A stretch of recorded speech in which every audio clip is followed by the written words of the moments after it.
City corporation ও বেসরকারি সংস্থার উদ্যোগে রংপুর নগরীর শ্যামাসুন্দরী খাল পরিষ্কার পরিচ্ছন্নতা অভিযান চলছে।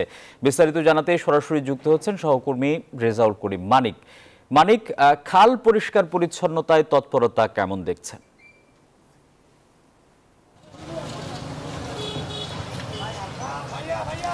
আসিফ, আপনি জানেন যে রংপুর নগরীর প্রাণ এই শ্যামাসুন্দরী খাল। এই শ্যামাসুন্দরী খালটি আসলে দখল, দূষণ আর অনিয়ম, অবহেলায় কিন্তু মরে গেছে।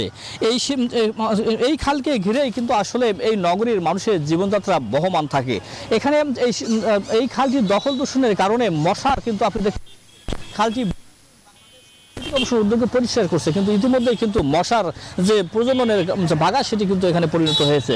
অর্থাৎ মুখ্য বিষয় হচ্ছে যে এই BD clean Bangladesh city corporation অর্থায়নে এটি পরিষ্কার করছে। একটু আপনার সাথে কথা বলতে চাই যে আপনারা কেন এই শ্যামাসুন্দরী খাল পরিষ্কার উদ্যোগ নিলেন?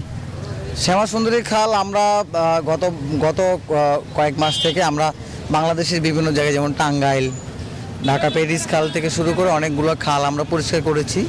সেই পরিষ্কারের যে কাজটা আছে আপনারা প্রিন্ট মিডিয়া যারা আছে ধারাবাহিকভাবে খুব ভালোভাবে প্রচার করছেন। সেই শ্যামাসুন্দরী খালটা কেন পরিষ্কার উদ্যোগ? সেই প্রচারের ক্ষেত্রে আমাদের যে রংপুর সিটি কর্পোরেশনের মেয়র মহোদয় আছেন এবং প্রধান নির্বাহী আছেন, ওনারা আমাদের কাজ দেখে আমাদের প্রতি আস্থা রেখে আমাদের সাথে কথাবার্তা বলার পরে আমরা এই সিটি কর্পোরেশনের কোলাবোরেশনে আমরা আজকের এই যে রংপুর শহরের রংপুর বিভাগের যে বিস্ফোরা এটা যে শ্যামাসুন্দরীর যে আসল যে নিদর্শনটা ছিল সেটা কিন্তু সেরকমভাবে নেই।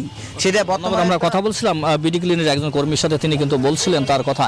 আসলে শ্যামাসুন্দরী খাল পরিষ্কার পরিচ্ছন্ন থাকলে, শ্যামাসুন্দরী খাল দখলমুক্ত হলে, শ্যামাসুন্দরী খাল রক্ষা হলে কিন্তু রংপুরের সিটি কর্পোরেশন বাঁচবে। এটি কিন্তু নগরবাসীর দাবি। এই ছিল আমার কাছে রংপুর থেকে সর্বশেষ আসিফ।